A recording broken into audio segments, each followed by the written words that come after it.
La fría luz de la unidad de cuidados intensivos se filtraba por las rendijas, bañando la habitación en un blanco aséptico que parecía querer borrar cualquier rastro de vida o calidez. El aire, denso con el aroma penetrante de desinfectantes, se sentía pesado, casi opresivo. Un monitor, con su insistente y monótono bip bip bip, marcaba el ritmo de mi existencia, un sonido que, en ese momento, me parecía el más costoso y desolador del mundo. Mi pierna derecha, inmovilizada en una bota ortopédica que se sentía como una prisión, era un recordatorio constante de la fragilidad de la vida. Los médicos, con su optimismo profesional, habían prometido que volvería a caminar, que con tiempo y fisioterapia, la movilidad regresaría. Tiempo, pensaba yo, era precisamente lo que me sobraba, un recurso que ahora se extendía ante mí como un desierto. Atención. Si buscas historias que te muevan y te hagan reflexionar, este es tu lugar. Antes de que empecemos, asegúrate de darle a me gusta, suscríbete al canal, deja tu comentario y comparte este video. Tu apoyo es clave para seguir transformando el sufrimiento en fuerza. Lo que no poseía, ni por un instante, era la más mínima pizca de paciencia para la humillación. Unos pasos resonaron en el pasillo, apresurados, casi impacientes, antes de que la puerta se abriera con un leve crujido. No eran pasos de quien viene impulsado por el afecto o la preocupación, sino de quien llega para ejecutar una tarea, para poner el punto final a algo. Don Emilio, mi esposo, entró primero, su mirada esquiva, sin buscar la mía. En su mano, un sobre de papel manila, de esos baratos, que contenía documentos cuyo propósito ya intuía. Detrás de él, apareció doña Clara, su madre, con una expresión de desconcierto, como si se hubiera perdido en un laberinto de emociones. Sujetaba su bolso con una fuerza inusual, sus ojos evitaban los míos, y sus labios temblaban, aunque ninguna palabra escapó de ellos.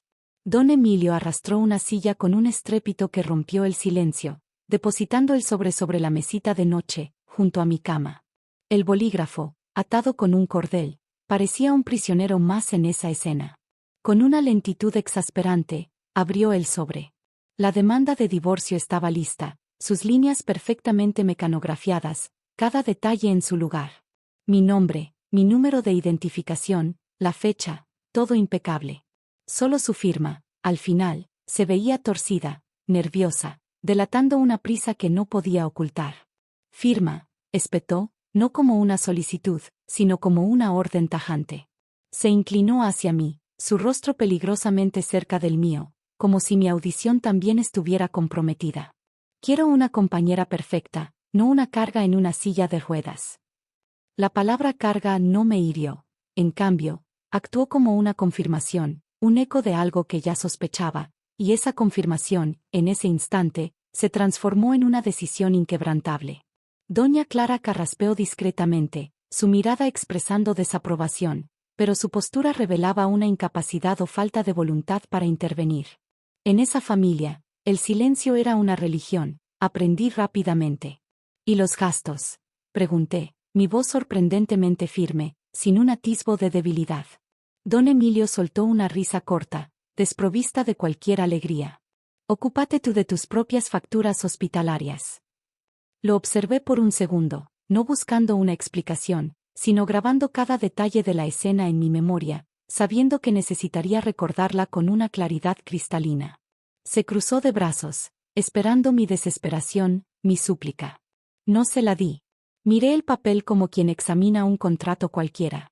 Él creía que yo estaba débil, que rogaría, que mi mente estaba nublada por el dolor. Pero yo recordaba algo fundamental. En España, un documento oficial tiene más peso que 1000 promesas, y una firma, más valor que cualquier discurso elocuente. Mi mente viajó 3 años atrás, a una notaría cerca de la Plaza Nueva en Sevilla. Estuve allí para legitimar un contrato crucial para mi empresa. El oficial había solicitado mi identificación, sellado el documento, y guardado una copia de mi firma. Salí de allí con una certeza inquebrantable, una firma es la esencia de la identidad. Aquel día, don Emilio se había reído en el coche. Te tomas estas cosas demasiado en serio, Sofía, me había dicho. Me las tomé en serio, y fue precisamente por eso que construí todo lo que él ahora pretendía arrebatarme. En la UCI, sujeté el bolígrafo con mi mano, marcada por las agujas. Doña Clara contuvo la respiración. Don Emilio permaneció inmóvil, anticipando la escena de una mujer destrozada. Firmé de inmediato, sin un solo temblor, sin lágrimas, sin pedir un aplazamiento. Escribí mi nombre completo, exactamente como aparecía en mis documentos y en los contratos de mi empresa, de la forma en que un notario lo reconocería sin dudar. Al terminar, le devolví el bolígrafo y miré a don Emilio a los ojos. «Listo», dije. Él parpadeó, sorprendido de que no hubiera montado un espectáculo. Luego, una sonrisa fría, de victoria fácil, se dibujó en su rostro. «Genial», murmuró. Tomó el papel como si se librara de un peso inmenso. «Así es mejor para los dos», sentenció. No respondí. Doña Clara, finalmente, pronunció una frase corta, casi sin aliento: «Te recuperarás». Podría haber dicho muchas cosas, pero solo la miré, dejando que el silencio fuera mi respuesta. Don Emilio se levantó, se ajustó la camisa y se dirigió a la puerta. Al abrirla, volví a percibir esa prisa, la prisa de quien corre hacia otra vida, hacia otra persona, hacia un sueño quizás más superficial. Se fue. Doña Clara lo siguió de cerca, sus pasos más cortos, como si cargara con una culpa que no sabía dónde depositar. Cuando la puerta se cerró, la habitación pareció expandirse, y el bip del monitor se hizo aún más nítido, más presente. Un nudo se formó en mi garganta por un instante, no por amor, sino por la avalancha de recuerdos. Recordé quién había sido yo en esa casa. Fui la mujer que pagó la entrada de nuestro apartamento cuando su negocio tambaleó. Fui la mujer que sostuvo su mano en el funeral de su padre. Fui la mujer que compraba las medicinas de su madre cuando se quedó sin seguro privado. Fui la mujer que soportó bromas incómodas en reuniones familiares para mantener la paz. Y, a pesar de todo, me había convertido en una carga. Cerré los ojos y respiré profundamente. La voz de mi vecina, doña Elena, una mujer de casi 60 años con una sabiduría que mezclaba cariño y cruda verdad, resonó en mi mente: «Hija mía, el hombre que quiere irse, que se vaya, pero que no se lleve tu dignidad con él». Pulsé el botón de llamada. Una enfermera, joven y visiblemente agotada, con unas ojeras que ningún corrector podría disimular, entró. «¿Todo bien, señora?», preguntó. «Todo bien», respondí, mi voz sonando demasiado tranquila. «Necesito hablar con la administración del hospital ahora mismo y necesito mi teléfono móvil». Ella dudó por un momento, pero finalmente me lo trajo. Cuando el aparato cayó en mi mano, sentí su peso, como quien siente el peso de una llave maestra. Abrí la lista de contactos y busqué un nombre al que no había llamado en meses: Laura, mi abogada. Pulsé llamar. Cuando contestó, no me derrumbé.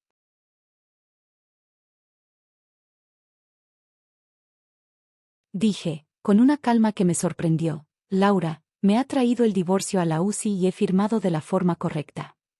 Hubo un breve silencio al otro lado de la línea, y luego su voz llegó, baja y firme. «Entonces, acaba de regalarte lo que más quería ocultar». Miré la puerta cerrada e imaginé a don Emilio saliendo de allí, creyendo que había ganado. Y sonreí, una sonrisa pequeña, fría, casi imperceptible. «Quiero que entienda», dije despacio, «que mi nombre en ese papel no es el fin del matrimonio, es el comienzo del ajuste de cuentas». Colgué. En un hospital, todo queda registrado: hora, nombre, testigos, documentos, firmas. Y en ese sobre, además de mi nombre, estaba su nombre completo.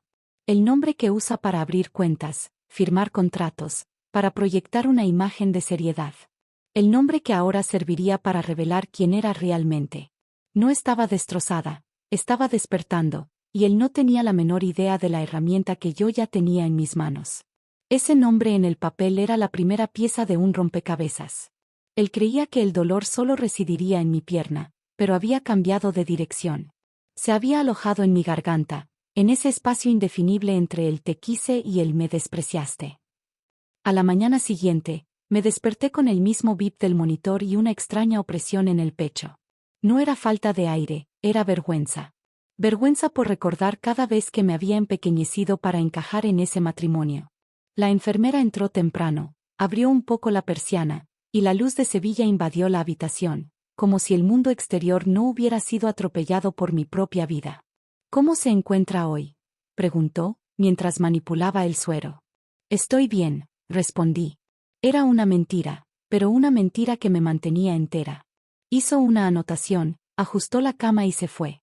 Me quedé mirando el techo un rato, intentando comprender cómo alguien puede abandonar a una persona en el lugar más vulnerable posible. La UCI no es solo una sección del hospital, es un escenario, un lugar donde cada frase se convierte en una sentencia. Y mi esposo había elegido hablar como un verdugo. Todavía podía sentir el sabor amargo de esa palabra, carga.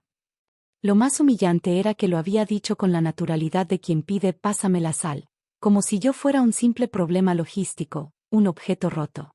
Giré la cara y miré mi pierna inmovilizada. La piel estaba pálida, la bota ortopédica parecía gigantesca. Recordaba la noche del accidente en destellos, un faro deslumbrante, un freno que no respondió, el sonido seco del impacto, luego un vacío lleno de voces. Y ahora estaba allí, con una pierna atrapada y un matrimonio que ya había sido enterrado incluso antes de que yo despertara. Mi móvil vibró sobre la mesita. Número desconocido. Contesté.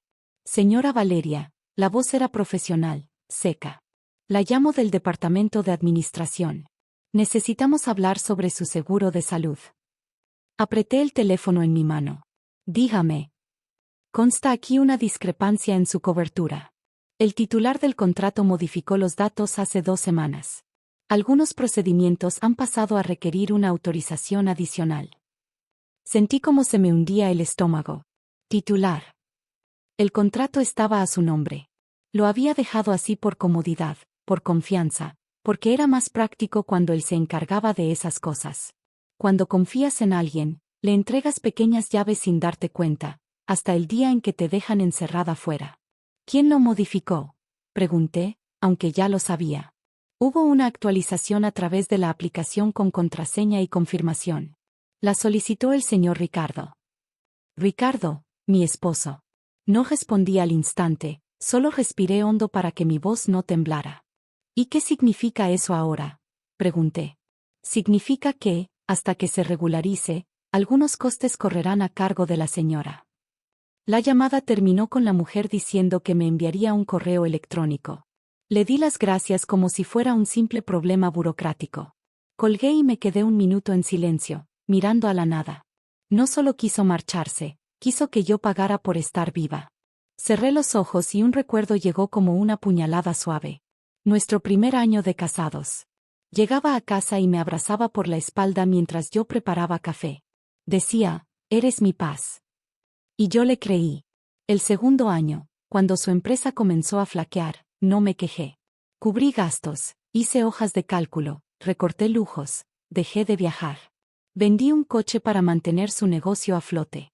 Lo oí llorar en la ducha, creyendo que yo no lo sabía, y me quedé porque creía que el matrimonio era eso, apoyarse mutuamente. Ahora, en la UCI, descubría que para él el matrimonio era comodidad, no compañerismo. Cuando la comodidad se acabó, me convertí en un desecho. Una opresión me invadió el pecho, no de nostalgia, sino de una profunda indignación. No quería volver atrás en el tiempo, solo deseaba haberlo visto antes. La puerta de la habitación se abrió y vi a doña Elena entrar con una bolsa de la compra y una mirada de quien ya ha vivido lo suficiente como para no asustarse con las tragedias. Se acercó despacio, sin hacer ruido, dejó la bolsa en la silla y se acercó a mí. Buenos días, hija. Buenos días, respondí, y sentí que mi voz se quebraba. Doña Elena me tomó la mano con cuidado, como quien sostiene algo precioso. Me he enterado, dijo, sin necesidad de preguntar el qué. Ese hombre ha hecho lo que ha hecho. No lloré. No porque fuera demasiado fuerte, sino porque estaba seca por dentro, una sequedad que solo aparece cuando algo muere. Doña Elena abrió la bolsa. Había una botella de agua de coco, una taza nueva, galletas saladas y un termo con caldo casero. Te he traído comida de verdad, comida de casa. El hospital le deja aún un sabor a metal en la boca. Casi me reí. Casi. Fue una sonrisa mínima. Gracias. Se sentó y me miró de la forma correcta. No como una enfermera, no como una curiosa en busca de chismes. Me miró como una madre. Valeria, mírame. Me apretó la mano. Tú no has hecho nada malo. He firmado, dije en voz baja. He firmado igualmente, doña Elena. Ella ni parpadeó. Has firmado porque te acorraló y porque eres inteligente. No le ibas a dar un espectáculo para que lo usara en tu contra. Tragué saliva. Ha manipulado el seguro, dije. Me acabo de enterar. Doña Elena hizo una mueca de asco. Cobarde. Eso es de hombres débiles.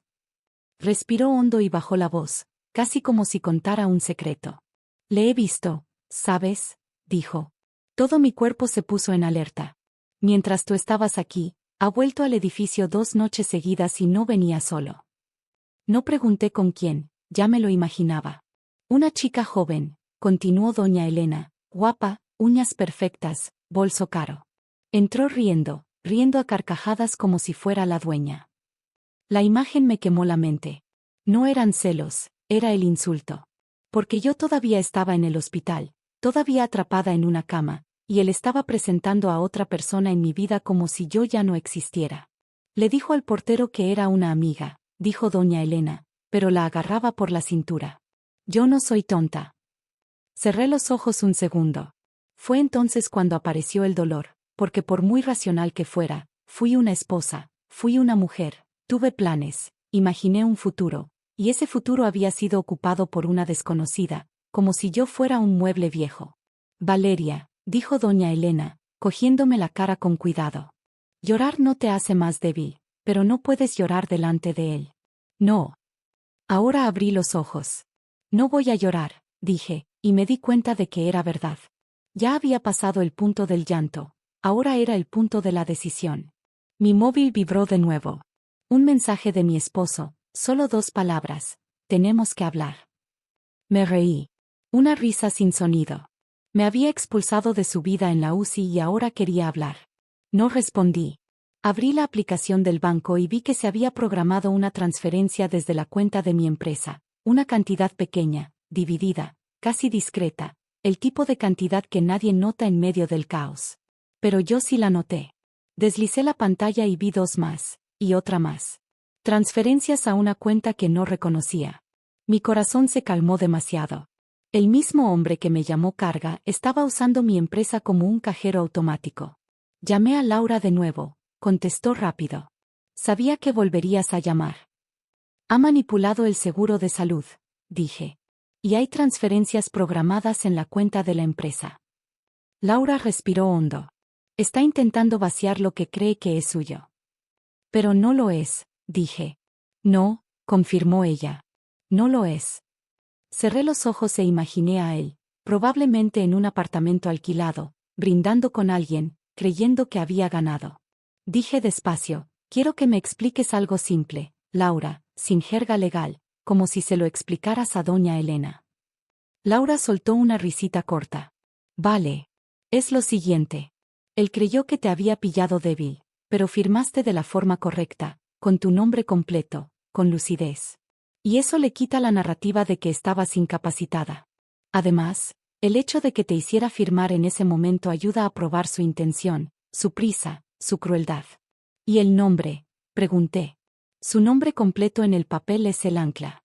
Es la persona real. Identificación, firma, fecha. No puede decir después que no era él. Es como ante notario. Nombre correcto, persona correcta, responsabilidad correcta. Esbocé una pequeña sonrisa fría. Entonces voy a hacer que lo sienta, dije. ¿Sentir el qué? Preguntó Laura. Que no soy una carga. Colgué y miré a doña Elena. Ella lo entendió solo por mi expresión. ¿Qué vas a hacer, hija? Preguntó. Respondí de la forma más simple, voy a dejar de ser la buena. Doña Elena asintió como si fuera la bendición que necesitaba. Pues hazlo bien. Respiré hondo y llamé a la fisioterapeuta. Cuando entró, pedí la barra de apoyo e intenté levantarme. El dolor subió como fuego. Me temblaron las manos. Casi me caigo y oí mi propia voz, baja, firme, saliendo en medio de ese esfuerzo. Voy a volver a andar. La fisioterapeuta me sujetó con cuidado. Un paso cada vez. Di un paso, y en ese paso sentí que no solo era mi cuerpo el que estaba volviendo, era mi vida. Fuera del hospital, mi esposo creía que yo estaba atrapada, pero yo ya había empezado a salir, y cuando saliera, Iba a cerrarle la puerta en la cara sin gritar, sin suplicar, solo con hechos. Y él ni siquiera había entendido que el sobre que me tiró en la cama no era el final, era el recibo de su error. Siempre pensé que la venganza era gritar, romper platos, una humillación pública, un escándalo en plena calle. Pero Laura me enseñó algo que nunca olvidaré. En España, la venganza más cara es la silenciosa, porque viene con un sello, con un protocolo, con fecha y hora, y nadie puede borrarla. Al final de esa tarde, ya había tomado 2 decisiones. La primera, no iba a discutir con él por WhatsApp nunca más. La segunda, iba a salir de ese hospital con algo sobre lo que él jamás tuvo control. La fisioterapeuta volvió después de comer, me ajustó el arnés a la cintura y colocó la muleta en el lado correcto. Hoy vamos a estar de pie más tiempo, dijo. Inhalé profundamente, sintiendo como el aire llenaba mis pulmones. El suelo, desde mi perspectiva en la silla de ruedas, parecía una distancia insalvable, como si intentara descender de un rascacielos sin escaleras. Cuando la fisioterapeuta me ayudó a ponerme de pie, un dolor agudo, como una descarga eléctrica, recorrió mi pierna. La vista se me nubló por un instante, y un sudor frío perló mi espalda. Tranquila, dijo ella con una voz firme y alentadora. Puedes hacerlo. Apoyé las manos en la barra de apoyo, conteniendo la respiración. En ese preciso momento, la imagen de Ricardo, mi esposo, riendo, burlándose, resonó en mi mente. Ocúpate tú de tus propias facturas. Pensé en él, en su voz llamando carga a mi cuerpo herido, a mi situación vulnerable. Y algo dentro de mí se silenció. No era una tristeza abrumadora, sino un silencio profundo, como un interruptor que apaga la parte frágil, la que alguna vez se sintió pequeña y desvalida. Di otro paso, y cuando volví a sentarme, no sentí una victoria eufórica. Sentí una dirección clara, un propósito renovado. Mi móvil vibró. Era un mensaje de don Luis, mi gestor bancario. No recordaba haberle escrito, hasta que un destello de memoria me trajo de vuelta a meses atrás, cuando había activado un poder notarial. Era un documento que firmé en la notaría para poder resolver asuntos de la empresa cuando estuviera de viaje, una previsión común para cualquier empresario que busca evitar la paralización de sus operaciones. No era nada legalmente complejo, solo una medida práctica que yo había olvidado por completo. Y, evidentemente, Ricardo también. El mensaje de don Luis decía: Valeria, he detectado unos movimientos programados en la cuenta de la empresa. ¿Deseas que los retenga? Cerré los ojos lentamente. Ahí estaba. El primer efecto tangible de mi nombre en ese papel. Porque cuando firmas de la forma correcta, cuando demuestras que estás lúcida y en pleno uso de tus facultades, recuperas las riendas de tu propia historia, y la gente te toma en serio. Respondí con un mensaje conciso: reténlo todo hoy. Inmediatamente después, llamé a Marcos, mi contable, un hombre de unos 40 y tantos años, de voz tranquila y pausada, que siempre hablaba con una serenidad casi reverencial. Marcos, le dije, necesito que revises todas las transferencias programadas de la empresa ahora mismo. Ni siquiera preguntó el motivo, simplemente respondió: ya lo estoy abriendo. Mientras él analizaba los datos, abrí el correo electrónico del seguro de salud y revisé el historial. Cambio de contacto, cambio de autorización, cambio de dirección de facturación. Todo realizado en las últimas 2 semanas, mientras yo trabajaba incansablemente, mientras creía que mi matrimonio era una unión normal. Doña Elena estaba a mi lado, con una taza de café en la mano y una mirada que sugería que deseaba golpear a alguien con ella. Lo hizo porque pensó que te quedarías callada, dijo con indignación. Lo hizo porque pensó que me iba a morir, corregí sin emoción, mi voz plana. Doña Elena me miró con la boca entreabierta. Y porque pensó que me daría vergüenza reaccionar, continué en voz baja, mi mirada fija en un punto distante. Laura, mi abogada, me llamó en ese mismo instante. Contesté. Valeria, ya he solicitado el bloqueo de los movimientos de la cuenta de la empresa por precaución. El banco te llamará para confirmar. Ya me han llamado, respondí. Perfecto, su voz se volvió más firme.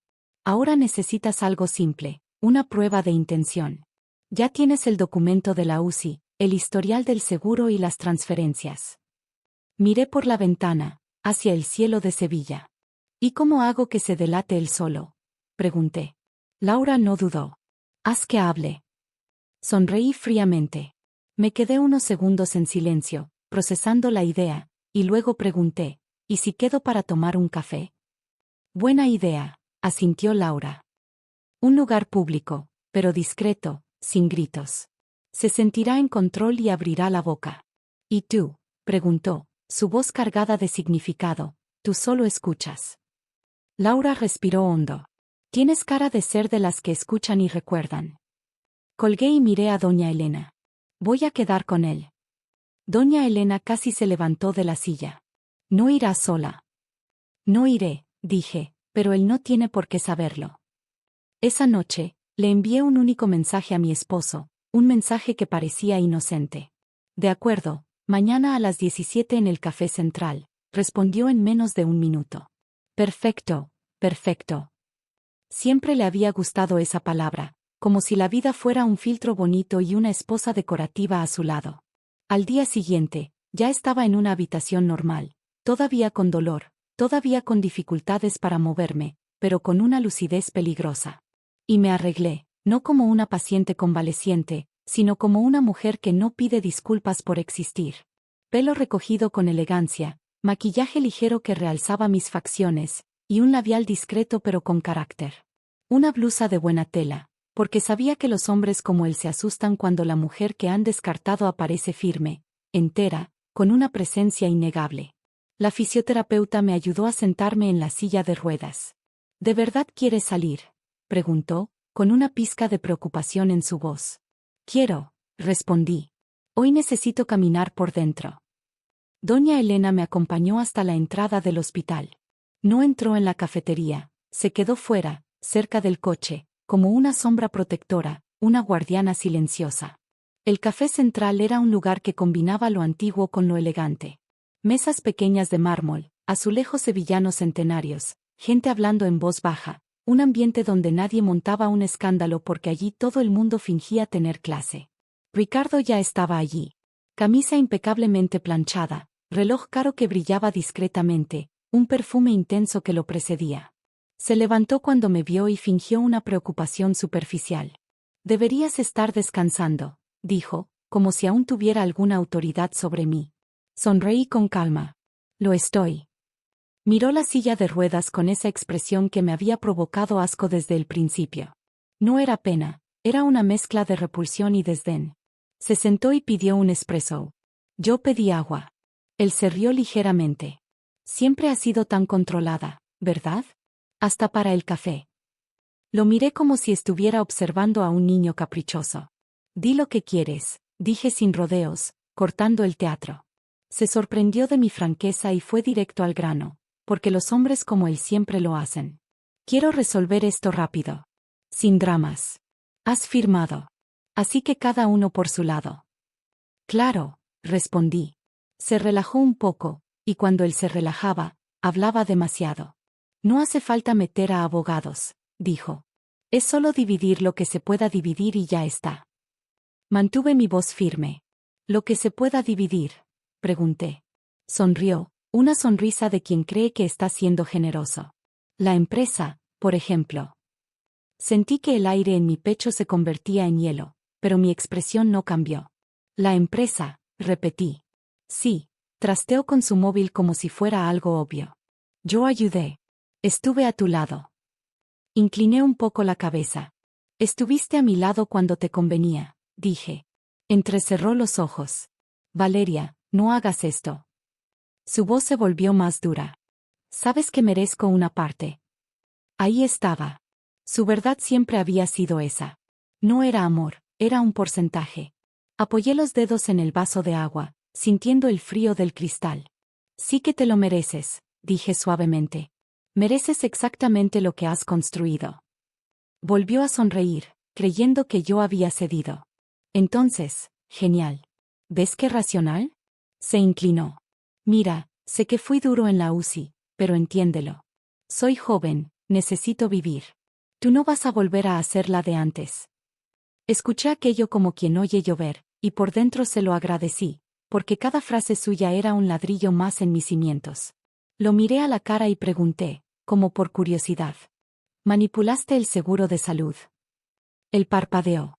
Durante una milésima de segundo, su control se resquebrajó. ¿Qué seguro? Sonreí. El mío, el del hospital. Cambiaste la cobertura, cambiaste la autorización, cambiaste el contacto. Fue una coincidencia interesante. Esbozó una sonrisa corta, falsa. Ah, debe de ser un error del sistema. No discutí. Solo pregunté una cosa más, de la misma manera tranquila. ¿Y las transferencias de la empresa? Esta vez se puso serio. ¿Qué pasa con ellas?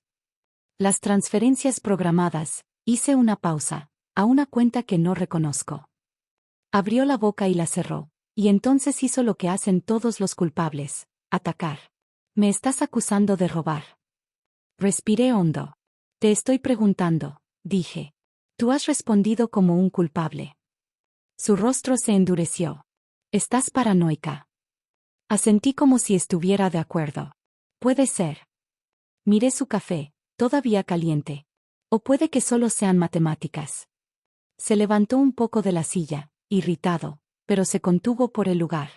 Valeria, ¿de verdad crees que tienes fuerzas para pelear conmigo ahora, estando así? Así.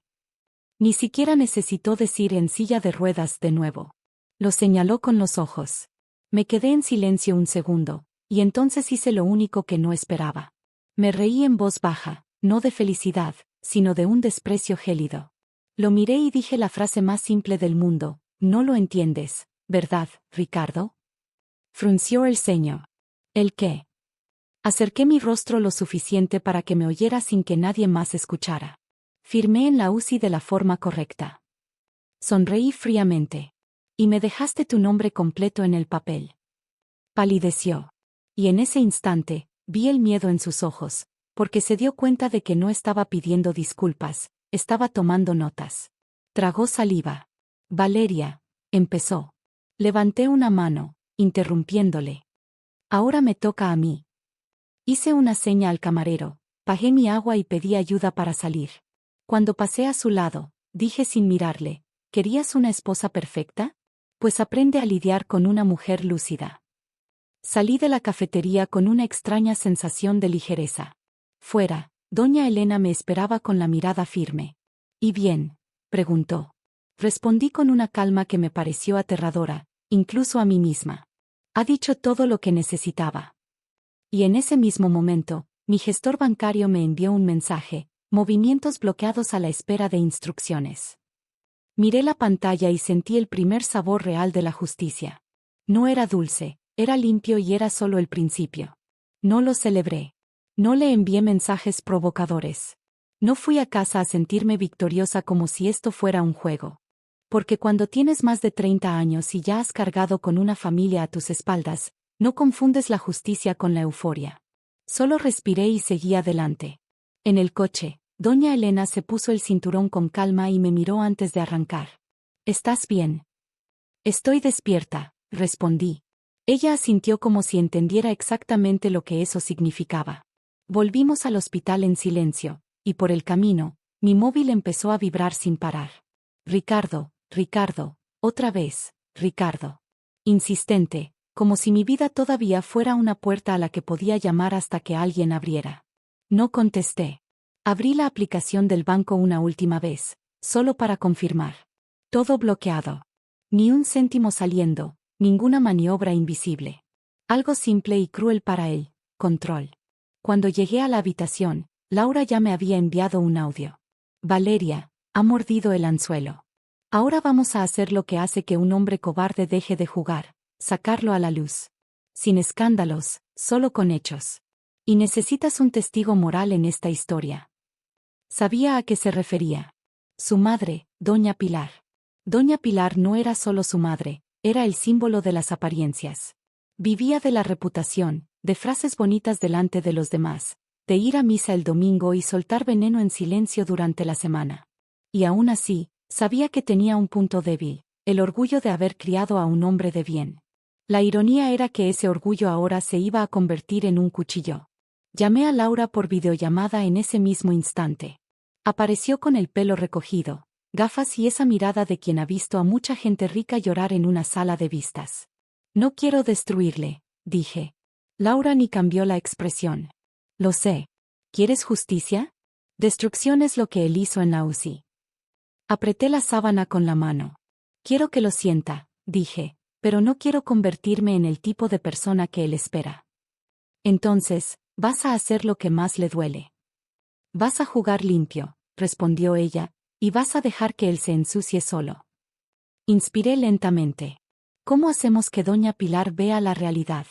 Pregunté. Laura fue directa. No la convences con emociones, la convences con la vergüenza. Esa misma noche, le pedí a la enfermera que me ayudara a ducharme. Fue una ducha lenta, dolorosa, pero necesaria. Necesitaba sentir mi piel como mía de nuevo. Después, me puse un conjunto sencillo pero elegante. Nada de lujos, solo presencia. Doña Elena me peinó el pelo con una delicadeza que me dolió más que la pierna. «Te pareces a tu madre», dijo en voz baja. No respondí. No quería abrir una puerta a las lágrimas. Laura llegó al hospital para recogerme, y juntas fuimos a casa de doña Pilar. Vivía en una urbanización tradicional de Sevilla, calles arboladas, un portero que trataba a todo el mundo por el apellido, vecinos que miraban por el retrovisor de la vida ajena. Ese tipo de lugar donde la gente no tiene paz, tiene un escaparate. Entré en el salón con la ayuda de la silla de ruedas. Doña Pilar estaba de pie con una Rebeca de punto clara, el pelo peinado con esmero y esa cara de quien ya ha decidido odiarme antes de que abra la boca. «Valeria», dijo, forzando la amabilidad. «Deberías estar en el hospital». «Tengo permiso para salir unas horas», respondí con calma. Ricardo no estaba allí. Me aseguré de ello. No había venido a pelear con él. Había venido a poner a su madre frente al hijo que había criado. Doña Pilar se sentó en el sillón y cruzó las piernas. El salón olía a lavanda y a control. «Me ha contado que ya lo habéis solucionado todo», empezó. La miré directamente. «Él lo ha contado a su manera», dije. «Ahora voy a contarlo a la manera de los papeles». La palabra papeles hizo que su rostro se endureciera. Odiaba cuando la realidad se convertía en un documento. Saqué una fina carpeta de mi bolso. Nada dramático, solo una carpeta, y la puse sobre la mesa de centro. «No le voy a robar su tiempo», dije. «Solo necesito que sepa 3 cosas». Doña Pilar levantó la barbilla, desafiante. «¿3 cosas?»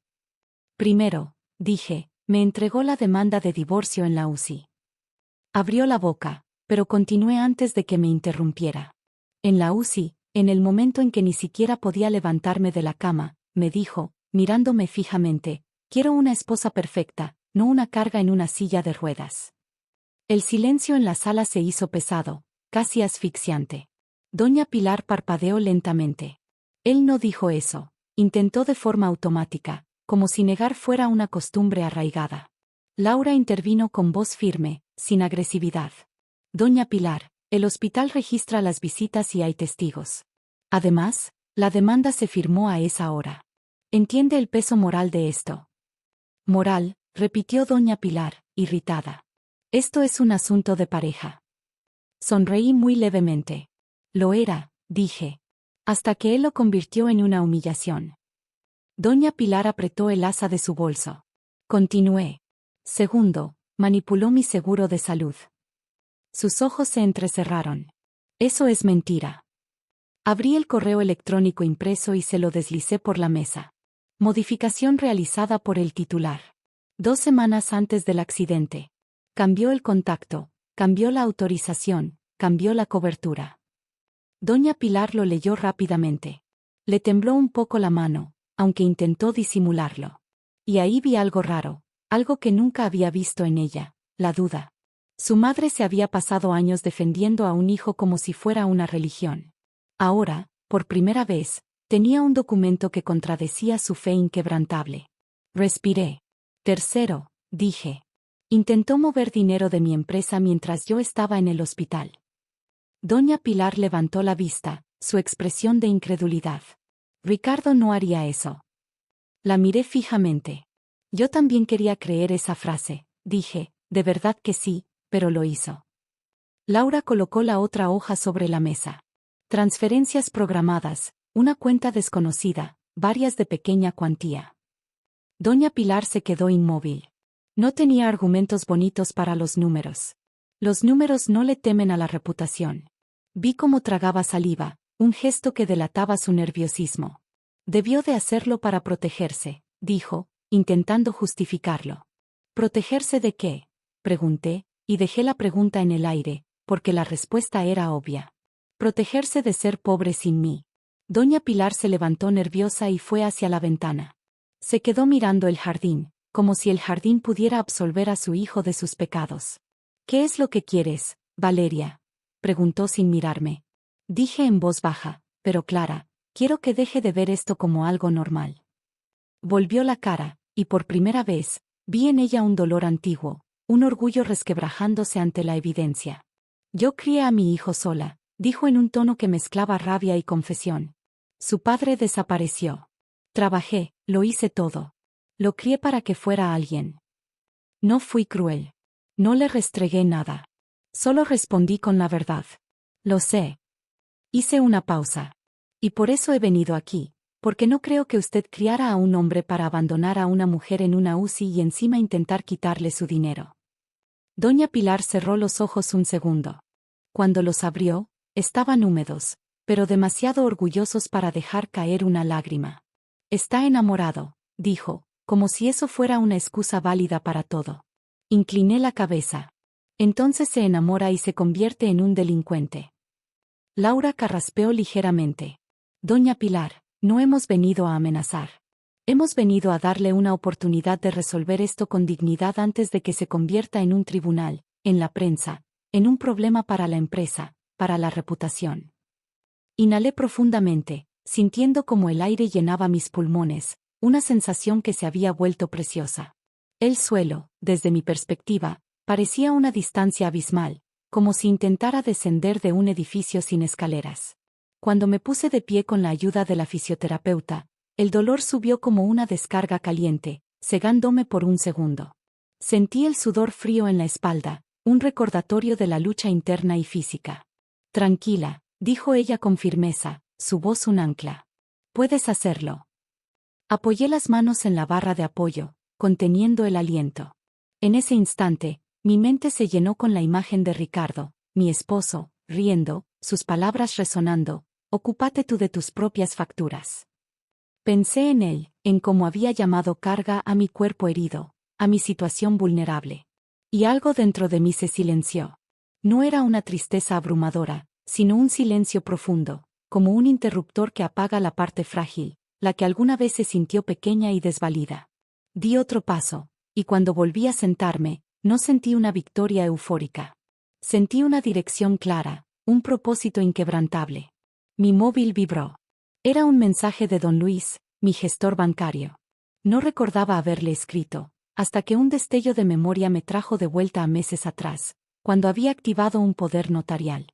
Era un documento que firmé en la notaría para poder resolver asuntos de la empresa cuando estuviera de viaje, una previsión común para cualquier empresario que busca evitar la paralización de sus operaciones.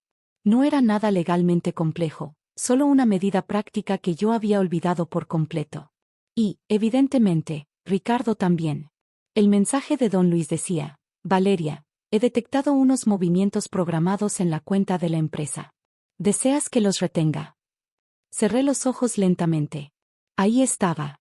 El primer efecto tangible de mi nombre en ese papel.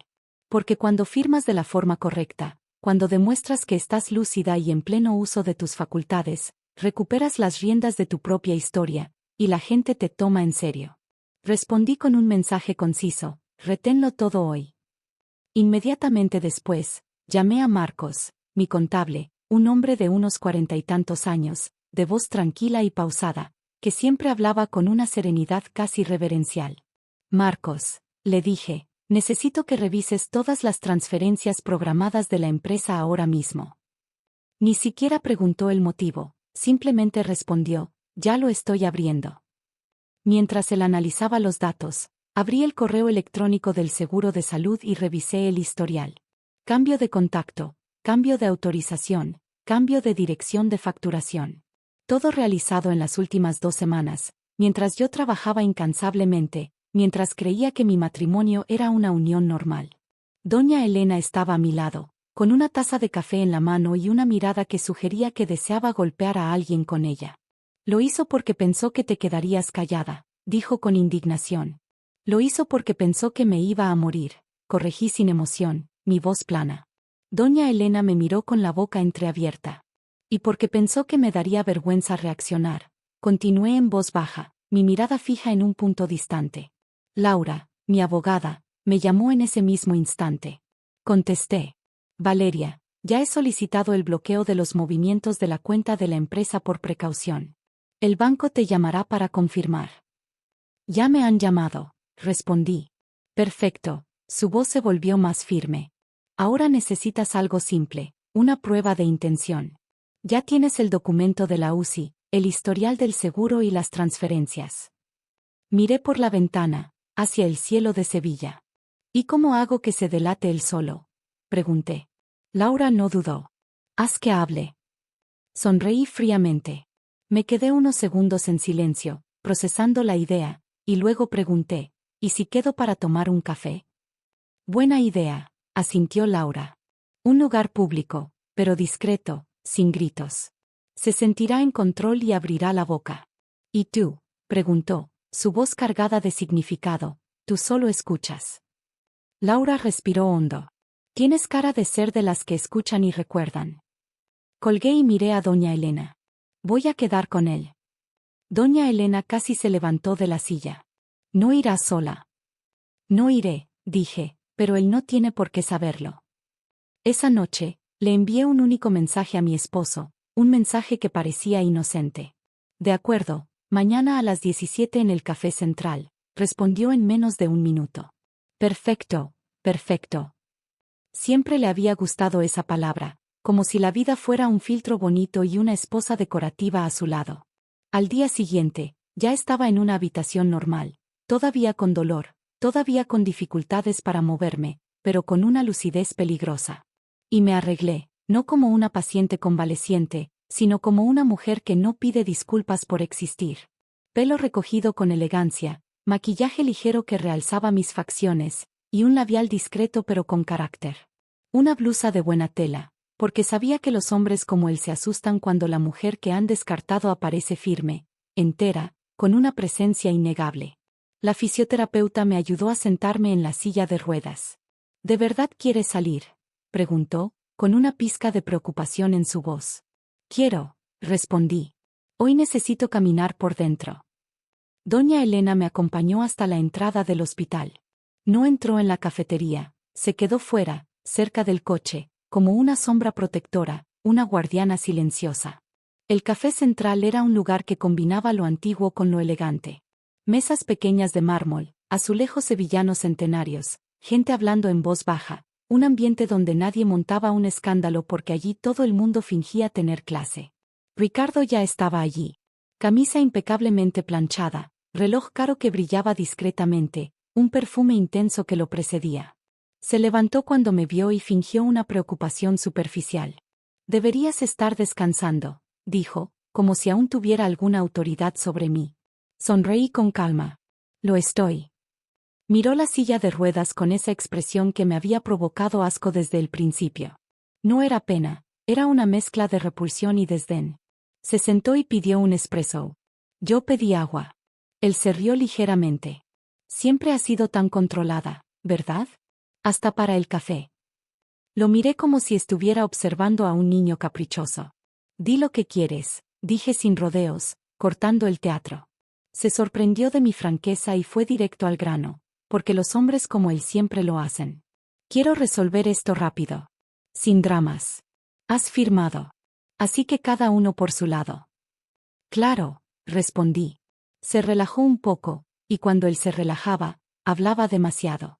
No hace falta meter a abogados, dijo. Es solo dividir lo que se pueda dividir y ya está. Mantuve mi voz firme. ¿Lo que se pueda dividir?, pregunté. Sonrió, una sonrisa de quien cree que está siendo generoso. La empresa, por ejemplo. Sentí que el aire en mi pecho se convertía en hielo, pero mi expresión no cambió.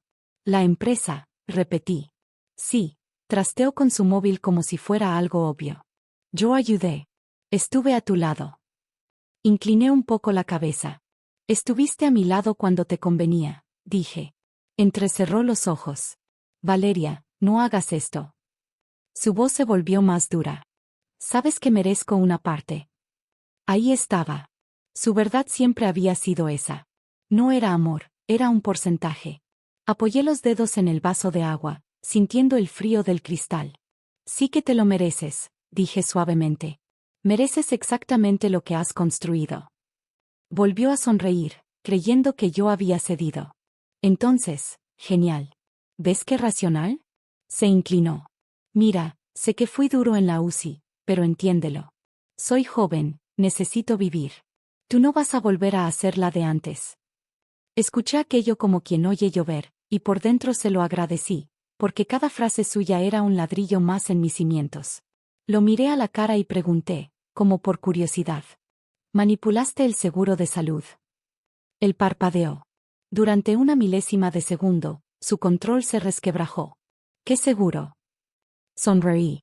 El mío, el del hospital. Cambiaste la cobertura, cambiaste la autorización, cambiaste el contacto. Fue una coincidencia interesante. Esbozó una sonrisa corta, falsa. Ah, debe de ser un error del sistema. No discutí. Solo pregunté una cosa más, de la misma manera tranquila. ¿Y las transferencias de la empresa? Esta vez se puso serio. ¿Qué pasa con ellas? Las transferencias programadas, hice una pausa, a una cuenta que no reconozco. Abrió la boca y la cerró, y entonces hizo lo que hacen todos los culpables, atacar. ¿Me estás acusando de robar? Respiré hondo. Te estoy preguntando, dije. Tú has respondido como un culpable. Su rostro se endureció. Estás paranoica. Asentí como si estuviera de acuerdo. Puede ser. Miré su café, todavía caliente. O puede que solo sean matemáticas. Se levantó un poco de la silla, irritado, pero se contuvo por el lugar. Valeria, ¿de verdad crees que tienes fuerzas para pelear conmigo ahora, estando así? Así.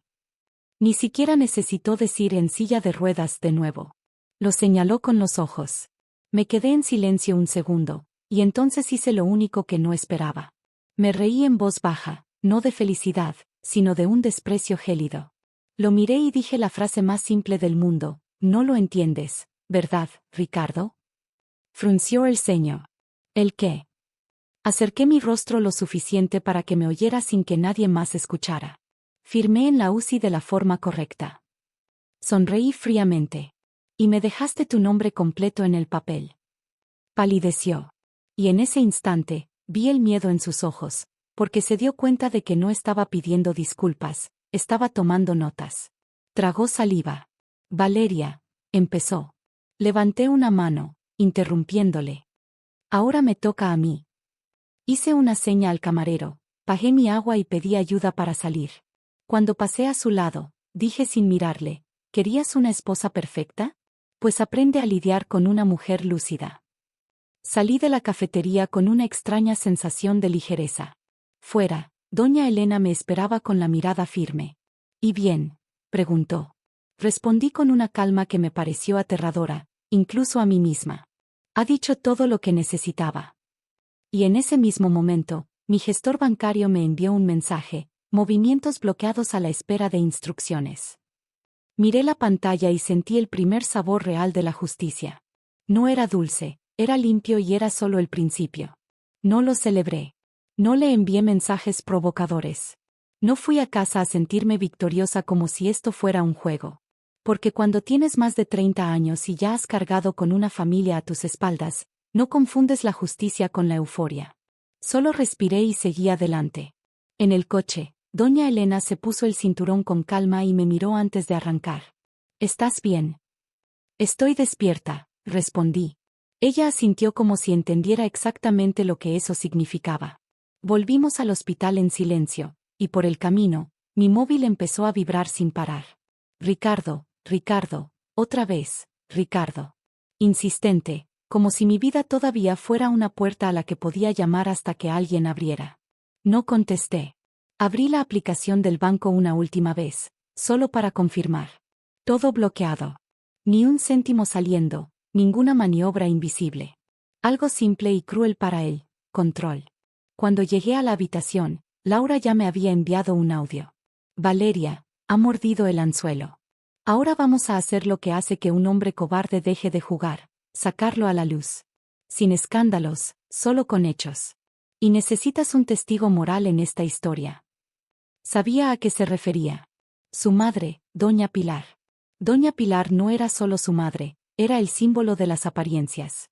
Vivía de la reputación, de frases bonitas delante de los demás, de ir a misa el domingo y soltar veneno en silencio durante la semana. Y aún así, sabía que tenía un punto débil, el orgullo de haber criado a un hombre de bien. La ironía era que ese orgullo ahora se iba a convertir en un cuchillo. Llamé a Laura por videollamada en ese mismo instante. Apareció con el pelo recogido, gafas y esa mirada de quien ha visto a mucha gente rica llorar en una sala de vistas. No quiero destruirle, dije. Laura ni cambió la expresión. Lo sé. ¿Quieres justicia? Destrucción es lo que él hizo en la UCI. Apreté la sábana con la mano. Quiero que lo sienta, dije, pero no quiero convertirme en el tipo de persona que él espera. Entonces, vas a hacer lo que más le duele. Vas a jugar limpio, respondió ella, y vas a dejar que él se ensucie solo. Inspiré lentamente. ¿Cómo hacemos que Doña Pilar vea la realidad? Pregunté. Laura fue directa. No la convences con emociones, la convences con la vergüenza. Esa misma noche, le pedí a la enfermera que me ayudara a ducharme. Fue una ducha lenta, dolorosa, pero necesaria. Necesitaba sentir mi piel como mía de nuevo. Después, me puse un conjunto sencillo pero elegante. Nada de lujos, solo presencia. Doña Elena me peinó el pelo con una delicadeza que me dolió más que la pierna. «Te pareces a tu madre», dijo en voz baja. No respondí. No quería abrir una puerta a las lágrimas. Laura llegó al hospital para recogerme, y juntas fuimos a casa de Doña Pilar. Vivía en una urbanización tradicional de Sevilla, calles arboladas, un portero que trataba a todo el mundo por el apellido, vecinos que miraban por el retrovisor de la vida ajena. Ese tipo de lugar donde la gente no tiene paz, tiene un escaparate. Entré en el salón con la ayuda de la silla de ruedas. Doña Pilar estaba de pie con una Rebeca de punto clara, el pelo peinado con esmero y esa cara de quien ya ha decidido odiarme antes de que abra la boca. Valeria, dijo, forzando la amabilidad. Deberías estar en el hospital. Tengo permiso para salir unas horas, respondí con calma. Ricardo no estaba allí. Me aseguré de ello. No había venido a pelear con él. Había venido a poner a su madre frente al hijo que había criado. Doña Pilar se sentó en el sillón y cruzó las piernas. El salón olía a lavanda y a control. Me ha contado que ya lo habéis solucionado todo, empezó. La miré directamente. Él lo ha contado a su manera, dije. Ahora voy a contarlo a la manera de los papeles. La palabra papeles hizo que su rostro se endureciera. Odiaba cuando la realidad se convertía en un documento. Saqué una fina carpeta de mi bolso. Nada dramático, solo una carpeta, y la puse sobre la mesa de centro. No le voy a robar su tiempo, dije. Solo necesito que sepa 3 cosas. Doña Pilar levantó la barbilla, desafiante. 3 cosas. Primero, dije, me entregó la demanda de divorcio en la UCI. Abrió la boca, pero continué antes de que me interrumpiera. En la UCI, en el momento en que ni siquiera podía levantarme de la cama, me dijo, mirándome fijamente, quiero una esposa perfecta, no una carga en una silla de ruedas. El silencio en la sala se hizo pesado, casi asfixiante. Doña Pilar parpadeó lentamente.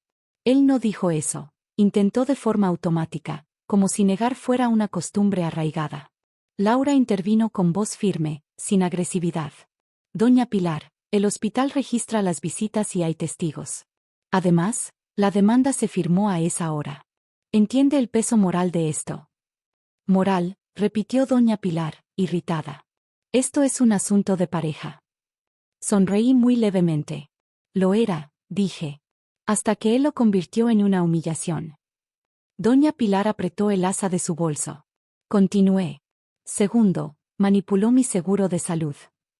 Sus ojos se entrecerraron. Eso es mentira. Abrí el correo electrónico impreso y se lo deslicé por la mesa. Modificación realizada por el titular. 2 semanas antes del accidente. Cambió el contacto, cambió la autorización, cambió la cobertura. Doña Pilar lo leyó rápidamente.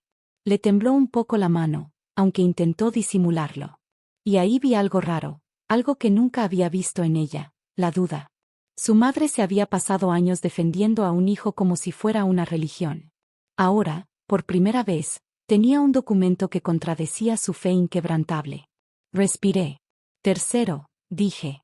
Intentó mover dinero de mi empresa mientras yo estaba en el hospital. Doña Pilar levantó la vista, su expresión de incredulidad. Ricardo no haría eso. La miré fijamente. Yo también quería creer esa frase, dije, de verdad que sí, pero lo hizo. Laura colocó la otra hoja sobre la mesa. Transferencias programadas, una cuenta desconocida, varias de pequeña cuantía. Doña Pilar se quedó inmóvil. No tenía argumentos bonitos para los números. Los números no le temen a la reputación. Vi cómo tragaba saliva, un gesto que delataba su nerviosismo. Debió de hacerlo para protegerse, dijo, intentando justificarlo. ¿Protegerse de qué?, pregunté, y dejé la pregunta en el aire, porque la respuesta era obvia. Protegerse de ser pobre sin mí. Doña Pilar se levantó nerviosa y fue hacia la ventana. Se quedó mirando el jardín, como si el jardín pudiera absolver a su hijo de sus pecados. ¿Qué es lo que quieres, Valeria?, preguntó sin mirarme. Dije en voz baja, pero clara, quiero que deje de ver esto como algo normal. Volvió la cara, y por primera vez, vi en ella un dolor antiguo, un orgullo resquebrajándose ante la evidencia. Yo crié a mi hijo sola, dijo en un tono que mezclaba rabia y confesión. Su padre desapareció. Trabajé, lo hice todo. Lo crié para que fuera alguien. No fui cruel. No le restregué nada. Solo respondí con la verdad. Lo sé. Hice una pausa. Y por eso he venido aquí, porque no creo que usted criara a un hombre para abandonar a una mujer en una UCI y encima intentar quitarle su dinero. Doña Pilar cerró los ojos un segundo. Cuando los abrió, estaban húmedos, pero demasiado orgullosos para dejar caer una lágrima. Está enamorado, dijo, como si eso fuera una excusa válida para todo. Incliné la cabeza. Entonces se enamora y se convierte en un delincuente. Laura carraspeó ligeramente. Doña Pilar, no hemos venido a amenazar. Hemos venido a darle una oportunidad de resolver esto con dignidad antes de que se convierta en un tribunal, en la prensa, en un problema para la empresa, para la reputación. La palabra reputación hizo que doña Pilar tragara saliva, porque eso era lo que temía, no la injusticia, sino la mirada de los demás, el juicio social. Me di cuenta de que esa era la clave para moverla. Entonces dije la frase que necesitaba oír, la que la liberaría de su propia prisión de apariencias. No quiero que nadie se entere, dije, mi voz suave pero firme. Solo quiero que asuma lo que ha hecho y que pare. Doña Pilar se volvió hacia mí, sus ojos buscando una rendija de esperanza. ¿Y si hablo con él?, preguntó. Hable, dije, pero hable hoy. A la mañana siguiente, doña Pilar organizó una comida familiar. Una comida familiar en España es siempre una prueba de carácter, un escenario donde las tensiones se cocinan a fuego lento. Mesa grande, arroz, ensalada, carne al horno, gente comentando la vida ajena con una sonrisa forzada. Y fui. Llegué con la silla de ruedas, pero con la espalda recta, mi postura desafiante. Doña Elena se quedó cerca, como quien sostiene el mundo sin que se note, mi ancla silenciosa. Ricardo estaba allí. Cuando me vio, se quedó helado por medio segundo, un microsegundo de pánico, y luego fingió naturalidad. Valeria, dijo, como si yo fuera una visita inoportuna, una molestia. Doña Pilar dio un golpecito en la mesa con la mano, un gesto que imponía silencio. Hoy vamos a hablar como adultos. Ricardo se rió, intentando quitarle importancia al momento. Ay, mamá, ¿para qué todo esto si ya ha firmado? Lo miré tranquila, lúcida, mi mente más clara que nunca. Firmé, confirmé. ¿Y creíste que ese era el final? Puso los ojos en blanco, irritado, su paciencia agotándose. Valeria, no vengas a montar una escena. Ni siquiera levanté la voz, mi calma era mi arma más potente. La escena fue la tuya en la UCI, dije. La mesa se quedó en un silencio sepulcral. Un tío tosió incómodo. Una prima miró el móvil, fingiendo interés en la pantalla. La comida perdió el sabor, el ambiente se volvió denso. Ricardo esbozó una sonrisa torcida, una mueca de arrogancia. Solo dije la verdad, dijo. No quería una vida atada. Tengo derecho. Y allí, delante de todo el mundo, hizo lo más estúpido de todo, confesó con orgullo su crueldad. Doña Pilar se puso pálida, su rostro reflejando una mezcla de horror y vergüenza. ¿Le dijiste eso a tu mujer?, preguntó con voz baja, peligrosamente baja, casi un susurro cargado de amenaza. Ricardo se encogió de hombros, despreocupado. ¿Y qué? Soy un hombre. Tengo necesidades. Sentí ganas de reír, no por la frase en sí, sino por la certeza de que estaba cavando su propia tumba con una cuchara de arrogancia. Laura abrió la carpeta y colocó una hoja junto a su plato. Y también tienes responsabilidades, dijo fríamente, su voz cortante como el hielo. Estas transferencias se hicieron desde su empresa y el seguro de salud lo modificaste tú. Ricardo miró rápidamente los documentos e intentó reaccionar como siempre, atacando. Esto es acoso. Se ha vuelto loca. Solo le miré fijamente, mi mirada penetrante. Loca estaba cuando te mantenía y creía que era amor, dije. Ahora solo estoy despierta. Apretó el tenedor con fuerza, sus nudillos blancos. Me vas a arruinar la vida, gruñó. Sonreí, una sonrisa pequeña, recta, sin alegría. Ya te la has arruinado tú solo, respondí. Doña Pilar se levantó de golpe, casi volcando el vaso, su paciencia agotada. Basta. Su voz salió con un peso que nadie allí ignoró. Has avergonzado a esta familia. Ricardo se quedó sin aire por un segundo, su arrogancia desinflándose. Mamá, no. Doña Pilar lo señaló con un dedo acusador. No vuelves a tocar un céntimo de su dinero. Vas a firmar lo que sea justo y vas a pagar lo que debes. Él miró a su alrededor buscando aliados, pero no los encontró. Porque para la gente mayor, hay algo peor que ser pobre, no tener honor. Y en ese momento, él no lo tenía. No necesité gritar. Solo vi en su cara como entendía por fin que yo le había quitado lo único que creía que nunca perdería, la aprobación de su propia madre. Empujé la silla hacia atrás lentamente y dije antes de irme, mi voz resonando en el silencio tenso, querías una esposa perfecta. Hice una pausa, dejando que la frase flotara en el aire. Pues aprende lo que hace una mujer de verdad cuando la desechan. Me fui, y el ruido de la casa se quedó atrás, pero la vergüenza se quedó con él, una sombra pegada a su piel. Después de aquella comida, no sentí placer. Sentí silencio, un silencio diferente al de la UCI. En la UCI, el silencio era humillación.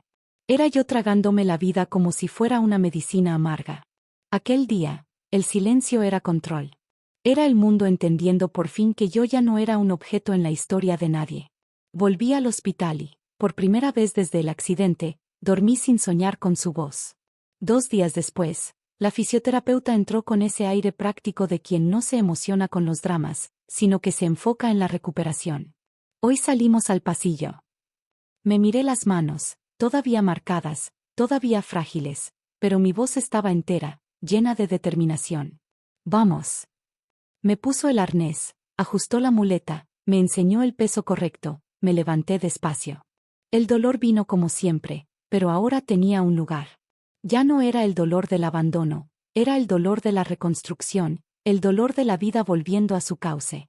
Di un paso, luego otro, pequeños, torpes, reales, y al final del pasillo vi a doña Elena sentada en una silla como si fuera un ancla, mi punto fijo en un mundo que se movía. Sonrió cuando me vio, una sonrisa que lo decía todo. Ahí está, dijo en voz baja, como para no asustar a la Victoria. Mi niña. No pude contenerme. No de tristeza, sino de un alivio profundo, liberador. Se me escapó una lágrima, una sola, cálida y real. Doña Elena se levantó y se acercó a mí. No estás sola, dijo. Y entendí que la familia no es solo la sangre, la familia es quien se queda, quien te apoya, quien te ve. La semana siguiente salí del hospital. El sol me dio en la cara como si hubiera estado años encerrada, su calor una bienvenida. Entré en el coche con cuidado, la pierna todavía sujeta por aparatos, pero el alma ya de pie, firme. En cuanto llegué a casa, hice algo que no hacía desde hacía mucho tiempo. Cerré la puerta con llave y me sentí segura, protegida en mi propio espacio. Laura llegó al final de la tarde con una carpeta fina y una expresión de quien trae buenas noticias sin necesidad de sonreír. ¿Ha aceptado firmar? Levanté la vista lentamente. ¿Aceptó porque quiso?, pregunté, buscando la verdad detrás de las palabras. Laura soltó el aire por la nariz, una exhalación de alivio. Aceptó porque entendió que si no firmaba, el siguiente paso sería feo para él. Muy feo. Feo. La palabra perfecta, porque los hombres como Ricardo no temen a la conciencia, temen a su imagen, a la reputación que tanto valoran. ¿Y cómo ha quedado?, pregunté, mi voz apenas un susurro. Laura abrió el documento y señaló las líneas. La empresa sigue siendo tuya al 100%. Él queda fuera oficialmente de cualquier cargo, cualquier acceso, cualquier firma. Se le prohíbe presentarse como representante y devuelve todo lo que intentó mover. Sentí que se me aliviaba el pecho, una carga inmensa que se disipaba, pero no lo celebré, solo sentí la quietud de la justicia. ¿Y las facturas del hospital?, pregunté. Laura enarcó una ceja. Va a pagar su parte. No por generosidad, sino por obligación y porque sabe que la historia de la UCI, si llega a juicio, no le va a favorecer en absoluto. Cerré los ojos un segundo. Volví a oír su voz, cruel y despectiva. Paga tus propias facturas. Y vi la ironía, la justicia poética. Al final, él pagaría, pero no porque decidiera ser un hombre honorable, sino porque el mundo, con sus sellos y sus fechas, no deja que los cobardes jueguen para siempre. Hay más, dijo Laura. Abrí los ojos, expectante. El banco lo registró todo, los intentos de movimiento, las cuentas, la repetición. Eso crea un rastro. No podrá hacerle esto a otra persona tan fácilmente. Entendí lo que eso significaba. No solo me estaba salvando a mí, estaba impidiendo que repitiera el mismo golpe con la siguiente, y eso, para mí, valía más que cualquier humillación pública. Esa noche, me senté en mi sofá con hielo en la pierna y una taza de té que apenas podía sostener. La casa estaba silenciosa, pero no vacía. Había dejado de ser una esposa y había vuelto a ser yo, Valeria, completa y dueña de mi destino. El teléfono vibró. Era un número conocido. Doña Pilar. Tardé un poco en contestar. No por miedo, sino por precaución, porque algunas heridas, si las tocas demasiado rápido, se vuelven a abrir. Contesté. Valeria, dijo, sin esa arrogancia de siempre. La voz era baja, casi humilde. ¿Puedo hablar? Puede. Hubo un silencio al otro lado, y me di cuenta de que, por primera vez, estaba eligiendo las palabras con cuidado. No estaba jugando. Yo sentí vergüenza, confesó. De lo que hizo, de la forma en que habló de ti. No respondí. La dejé continuar. Me he pasado la vida defendiendo a mi hijo, dijo. Y creía que eso era amor de madre. Pero confundí el amor con la ceguera. Respiré lentamente. Doña Pilar, dije con calma. No vine a destruir a su hijo, vine a que parara. Lo sé, respondió, y te agradezco que lo hicieras sin gritar, porque si hubieras gritado, te habría odiado y habría seguido defendiéndole. Cerré los ojos. Aquello era dolorosamente humano, una verdad cruda. La verdad es que algunas personas solo pueden ver cuando la verdad llega con educación, porque la educación deja a la vergüenza sin escapatoria. No sé pedir perdón. Muy bien, continuó doña Pilar. Pero perdóname. Sentí un nudo en la garganta. No era cariño, era la sensación de cerrar un ciclo, de sanar una herida profunda. Acepto, dije. Pero no vuelvas. No te he pedido que vuelvas, respondió. Y oí un pequeño sollozo contenido, una emoción que rara vez se permitía. Solo quería que supieras que lo he visto. He visto en lo que se ha convertido y he visto lo que eres tú. Colgué con la mano temblando un poco. Doña Elena, que estaba en la cocina fregando los platos como si la casa fuera suya, me miró. Era. Sí. Y entonces sonreí. Ha pedido perdón. Doña Elena asintió como quien entiende que eso, para una mujer mayor, es casi una cirugía sin anestesia. Bien, dijo, ahora a seguir adelante. Y seguí. En las semanas siguientes, viví ese tipo de rutina que nadie publica en Instagram. Fisioterapia, dolor, duchas difíciles, escaleras que parecían montañas, medicación, reuniones de trabajo por videollamada. Y en medio de todo eso, pequeñas victorias que se sentían gigantes. El día que me mantuve de pie sola durante 5 segundos. El día que crucé el salón sin muleta, el día que volví a conducir despacio, con miedo, pero libre. Y con cada paso, me daba cuenta de algo fundamental. No solo estaba recuperando la pierna, estaba recuperando el respeto que sentía por mí misma, mi autonomía. Ricardo intentó llamarme algunas veces. Nunca contesté. Me envió un mensaje: Valeria. Me equivoqué. Estaba desesperado. Desesperado. Me reí al leerlo. Desesperado está quien no tiene dinero para medicinas. Desesperado está quien coge la mano de alguien en la UCI con miedo a perderlo. Él no estaba desesperado. Estaba molesto por haber perdido su ventaja, su control, y yo ya no estaba disponible para ser el consuelo de un hombre sin carácter. El día en que el divorcio se formalizó oficialmente, fui a la notaría con Laura. Llevaba un bastón ligero, más por seguridad que por necesidad. Hice el esfuerzo de entrar andando, un acto simbólico de mi recuperación. El oficial pidió mi identificación, miró mi firma, puso el sello y sentí que algo dentro de mí encajaba, una pieza final en el rompecabezas de mi vida. Era simple, pero era definitivo. Cuando salí, Laura dijo: «Has ganado sin mancharte». Miré el cielo claro de Sevilla. «No he ganado», respondí. «He vuelto». Esa noche, hice algo pequeño, pero significativo. Abrí la ventana del salón. Me senté en el sofá, puse música baja que llenaba el espacio con una melodía suave, y me tomé un café caliente despacio, saboreando cada sorbo. Mi móvil vibró por última vez con su nombre. Miré la pantalla iluminada. «¿Puedo verte una sola vez?» No respondí, solo borré la notificación como quien borra una sombra, un recuerdo indeseado. Y pensé con una calma que parecía hielo y paz al mismo tiempo. ¿Querías una esposa perfecta? Solo que no entendiste que la mujer perfecta no es la que lo aguanta todo. Es la que sabe cuándo irse y cerrar la puerta. Sola dejé la taza en la mesa y dejé que la casa respirara conmigo. No estaba amargada, estaba libre. Y la libertad, cuando llega, no hace ruido, simplemente se queda, se asienta en el alma. Si esta historia te ha conmovido de alguna forma, quiero pedirte algo. No ignores las señales que el amor intenta esconder. A veces llamamos mala racha a lo que ya es una falta de respeto. Y si ya has pasado por algo parecido, deja en los comentarios desde qué ciudad me estás escuchando. Leo, respondo y os llevo conmigo. Y para quienes me siguen desde otros países, también quiero escucharos. Escribe el nombre de tu ciudad ahí abajo porque el dolor tiene acentos, pero el coraje es el mismo en cualquier lugar. Gracias por quedarte hasta el final.